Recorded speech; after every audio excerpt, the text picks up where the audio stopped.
Jonathan, what general advice can you give investors?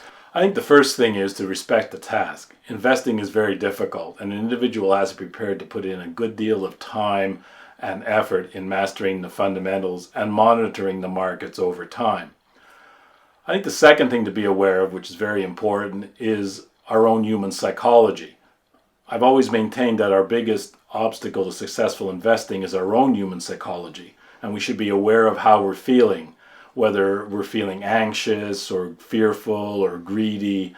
That's a very important aspect and has a real impact on how we perform and react to markets. And secondly, in a larger sense, because the markets are a collection of human interactions, one has to be aware of mass psychology as well, which sometimes can differ substantially from individual psychology, but is nevertheless as important, perhaps more important.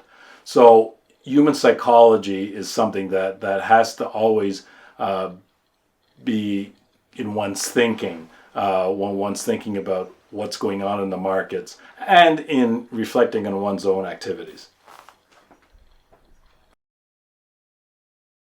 Thirdly, I found it very useful to think in terms of probabilities.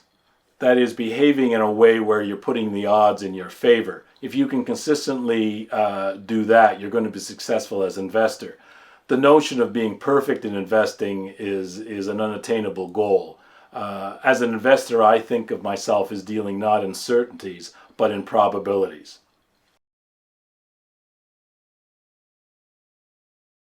The fourth point I might make is how important it is to be a reader as an investor. Not only to read items that are market related, but to read widely to increase one's general knowledge.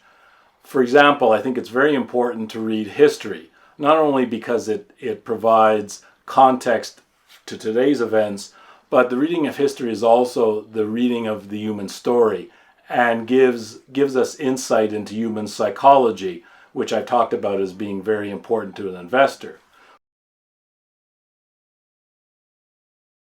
Books that I've read in the last year that I can recommend is Lawrence in Arabia by Scott Anderson, which deals with the Middle East during the First World War, which really sets up nicely many of the factors that are affecting the Middle East today. Another book that I can recommend is Paris 1919, which deals with the Versailles peace talks, which obviously had a great effect on the balance of the 20th century, particularly the circumstances around the Second World War.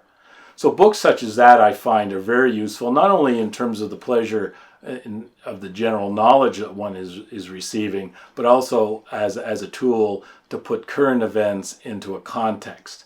So in summary, I think one has to be a reader as an investor, whether that's reading off the internet or books or magazines or whatever one picks up at the airport. I have found that as an investor, items that I've tucked away in my memory can become useful in investing years later.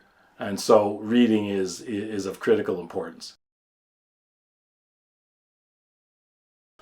One last point that I might make is to remember that all markets are interconnected. One has to consider monetary policy because of its direct effect on the economy. Things such as commodity markets have to be considered not only for their impact on specific investments, but for the information they provide about the global economy. If investors ever had the luxury of just concentrating on their own domestic markets, those days are gone.